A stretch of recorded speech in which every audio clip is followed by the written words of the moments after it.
Everyone, I would like to welcome you, our New Mexico Senator, Michael Padilla. You have the web. Okay, well, good morning. Thank you all very much for having me. I was asked to join you to congratulate you on the work that you're doing and the various projects that you're working on. I appreciate you carving out a little bit of time to have me this morning.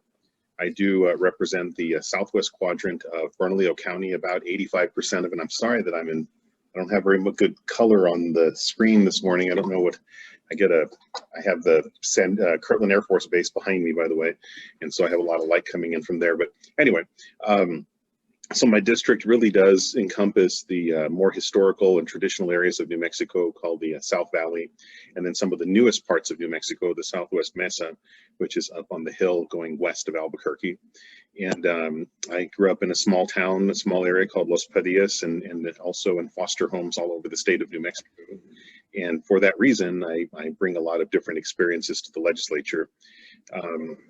I'm also a business owner here in New Mexico. I build call centers. I do a lot of consulting work in the call center space, and I have a couple of call centers of my own here in New Mexico. In Mesa del Sol, I have a very small little team here, and then I also have a large team on the west side of Albuquerque, one in Texas, one in Kentucky, and one in Rhode Island. And got into this work just kind of by accident. One of my cousins was working for a company some of us might remember called MCI. Does anybody remember MCI?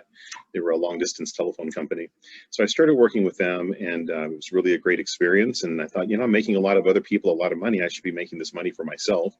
And so I got this crazy idea to go out into business on my own, and went from making a very good living to making almost no living.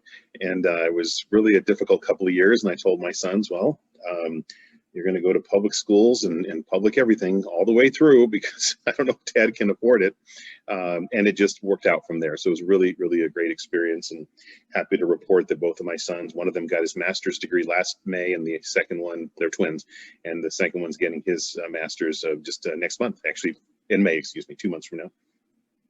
But, coming to the legislature, we're an unpaid legislature, so we all do something else.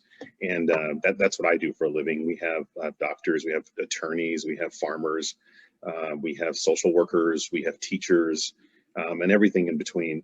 And so I think that's what makes our state legislature very special, because we bring a lot of different experiences to the table. It's very difficult to get things done in the legislature, and that's kind of a good thing and a bad thing. It's a bad thing because sometimes we take too long to get things done before they get worse. And then it's also a good thing because it requires us to debate legislation to death, basically, until we get it the right way, until we get it right, and then we can actually implement it that way. I've had some real successes in the legislature. As I mentioned earlier, I did grow up in foster homes all over New Mexico. And so I've done a lot of work reforming CYFD, which definitely needs a lot of help. For those of you unfamiliar, that's our Children, Youth, and Families Department. I've passed about 4 different significant pieces of legislation to reform that agency. Another one of my major swim lanes in the legislature is poverty and hunger. And in 2017 was able to pass a bill called the Hunger-Free Students Bill of Rights. And that bill actually is now in 37 different state legislatures are considering it now. About 7 of them are about to implement it, and the other 30 are still working through it. It's actually been introduced in Congress, and I thought I was fixing a problem here in New Mexico and an issue that we had, and as it turns out, it touched a nerve all over the world. I've done interviews all over the planet on that piece of legislation. It's been very interesting to see how others have taken and looked at it and tried to do it for themselves. Another major swim lane of mine in the legislature is early childhood education. And in 2019 was able to create one of the first in the nation, a department, a cabinet level department agency called the Early Childhood Education and Care Department. If we don't focus on the first 36 months of life, which is where about 82% of the synapses of the brain is formed, as we know, we're really missing the boat. We spend half of our state budget on public education, but it's as though we don't even have the rights to the movie because we don't focus on that first portion of the child's life. So this department is focused on birth to 5, home visiting, early pre-K and pre-K, and it really sets the child up the right way to succeed when they go into their K through 12, K through 16, K through 18 education. Communities, cities, towns, states, regions that have done this have seen dramatic improvements in their graduation rates and Dr. James Heckman, the renowned and not Pulitzer Prize, what's the other one? Anyway, there's another great prize that he received, but essentially what he studied early education. He found that communities that focus on this see a 13% return per child per year for the rest of that child's life. It's an excellent investment of our public dollars to do that. So that's another one of my major swim lanes. And then I swim around in a lot of technology. You may have heard this year was able to create the Office of Broadband Access and Expansion. As we know, broadband brings us three very critical and important things. One, economic development and job creation. Two, telehealth and telemedicine. Some communities in New Mexico have never had a healthcare professional ever in their community. And this is one way to get them some healthcare. And then they have to come into the cities and towns to actually see an actual doctor and visit a clinic and all those things. And then the third thing that it brings us is essentially what we're doing right now, which is distance learning. The pandemic, I've been sort of beating this drum to get this office created for about 8 years, 9 years now. But as it turns out, the pandemic, as horrible as it's been for all of us, it really brought the need and the importance of broadband front and center for all of us here in New Mexico. And so this office is going to do 6 critical things for us. It's going to own the broadband plan for New Mexico to include a financial plan. It's going to own the official map of broadband here in New Mexico. We have about 17 different agencies that deliver broadband and have maps of broadband in 17 different ways. But none of them linked up to federal standards, federal FCC standards, USDA standards, et cetera. And when you don't do that, you're basically kind of shooting in the dark and not getting anything really done. The third thing the office is going to own is rights of way and easement. They're going to be the central repository for all of those. A right of way and an easement is those are the things you have to overcome when you're going to stretch something across, a large piece of land. As an example, my district, the Southwest Quadrant of Bernalillo County, to Gallup as an example, there are 300 rights of way and easements in the middle of that tract of land. So it's important that you be able to go to one place instead of paying a bunch of attorneys, if you're Gallup as an example, or my district as an example, having to pull all that money together. This is one place where you can come and get that done right away. The fourth major thing this office is going to do is going to be reporting and analysis to the people of New Mexico, the legislature, the governor, so that we know where things are, where they aren't, how well are we doing, basically like a heat map, if you will, to get us to where we need to, so the entire state is covered with broadband. The fifth thing that the office is going to do is it's going to have a specialist that's going to be utilized to leverage the dollars that we invest in broadband to federal dollars, like I mentioned earlier, FCC, USDA, et cetera.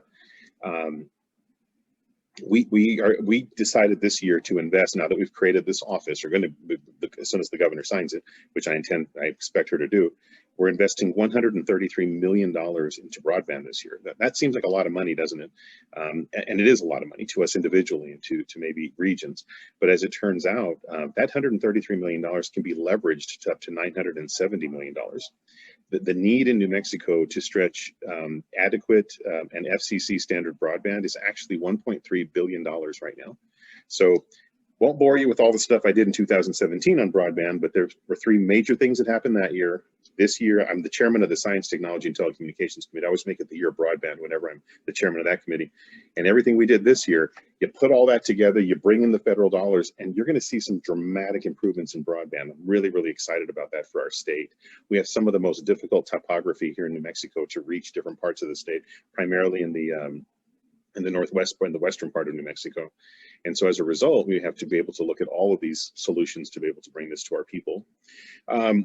The only other thing I'd mention here is thank you for having me, and thank you. I didn't have an agenda. I didn't know exactly what I was going to be asked to talk about this morning, but I thought I would cover a few things about kind of who I am and where I come from and what the legislature does. And it's we're going to go back into special session, by the way, next Tuesday. We just finished this last Saturday. I'm just now able to walk and talk and all that, but go right back into it for about 2 or 3 days. And this session, the special session, these are just very focused items when we go into special session, just so you know. We're going to be focused on cannabis, and are we going to legalize recreational cannabis for adults? We have a few other items, small items, that need to be taken care of in that special session as well. So I may have talked way too long, but I'm happy to take any questions anybody would like to ask at this point.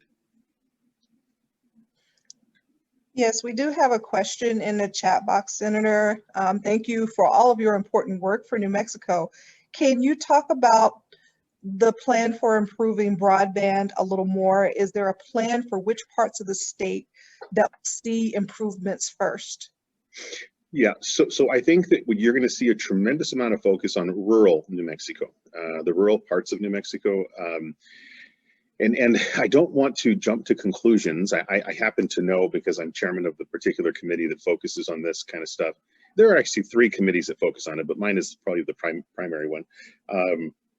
Science, technology, and telecommunications. So let me just say, whenever you hear the term telecommunications going forward after this meeting with me today, or with us today, I want you to think of broadband when you think of telecommunications, because they are now one and the same. They actually are interwoven now. And so, you know, the reason for the 6 items that I outlined that are going to be in this office is so that there's a plan, there's a financial plan, a map, basically a heat map, if you will. The red spots on the map are going to be where we don't have broadband. So as you can imagine, rural parts of New Mexico, most of our native lands have a very difficult time accessing broadband. And so all of the data and all the information that will be pulled together is where that's going to happen. And I'm kind of tired this morning. I apologize. The 6th item I wanted to mention that the Office of Broadband Access and Expansion is going to be responsible for is they're going to have a group of specialists. And what the specialists are going to be responsible for doing is they're going to be working with the other political subdivisions within New Mexico, cities, villages, counties, tribal communities, etc. And they're going to work with them by pulling all this data that the office is going to have available to them to design, develop, fund, and implement broadband in their political subdivisions. And so I think you're going to see some tremendous focus on this now, and it's something we should have done a really long time ago, but here we are now. So I hope that was a little bit of an answer to the advisor. So we do have another question. Do you think the cannabis bill will include releasing people currently incarcerated due to cannabis laws, and will their records be cleared? That is the, I would say, $150 million question. The reason that we didn't get as far as we needed to in the regular session, that's an excellent question, by the way, and it's something that I'm personally struggling with in terms of how do we address that. Is because the 2 sides, well, we started out with probably 7 recreational cannabis legalization bills. We narrowed those down to 3. I'm actually one of the committees that I'm the vice chairman of, the Senate Tax, Business, and Transportation.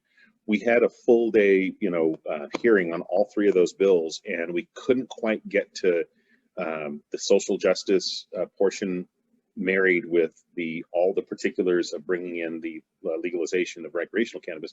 So what we did is we asked those groups to break those 2 apart and go down the lane of cannabis, and then go down the separate lane of social justice.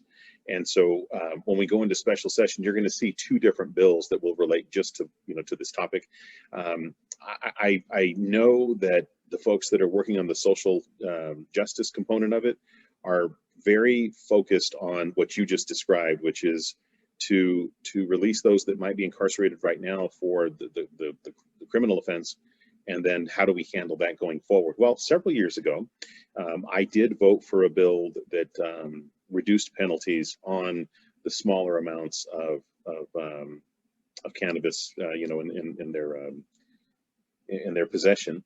And so we've seen some improvements there, but I don't have a good solid answer for you on that one, but I just wanted you to give you the lay of the land in terms of where these things are now.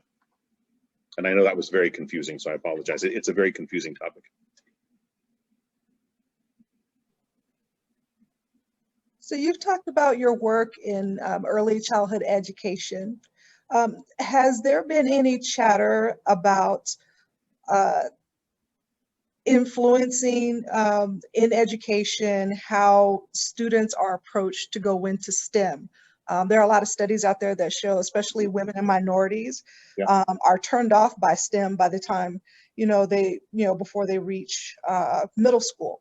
And so, has there been any chatter about trying to encourage more at an earlier age in New Mexico? Well, I'm glad you asked me that question in particular, because I completely see the value of it, and I completely see You must engage females and minority students at a very, very early age, or they may never pick it up at all. So it's unfortunate that way. So I actually funded a bill that started a pilot several years ago, and it's getting more and more steam, and it's growing, and it's called Middle School Physics for Girls. And I'm focused on the female, population in the public schools and engaging them in science and physics, et cetera. 70% of female students, if they don't pick up science and aren't excited by science by the time they hit 8th grade, 70% of them rarely pick it up at all once they're in high school or into college or into their adulthood. The 30% that do pick it up, and actually it's shrunk even in the 9 years I've been in the legislature, it's shrunk from 30% down to about 20%. However, the 20% that do pick up the love of science and physics, et cetera, end up running NASA and end up running, wind up running really large companies and doing remarkable things. So it was my goal as a member of a committee that we used to have called the Jobs Council. I was able to drive a piece of legislation through there that funded middle school physics for girls so that they pick it up by the time they're in 7th grade, actually. You lose real attention by 8th grade because by the time the student gets to high school, there's just a number of social factors that drive, disincentive to participate in those types of courses. What this winds up doing is engaging every middle school student that's a female in physics education. And so as a result, and by the way, I took a couple of these courses myself just to kind of understand it, a little bit. And I was really impressed. I want to go back and do that myself, actually. But yeah, I mean, if we can excite them to get involved in this as early as possible, then it's a very good thing.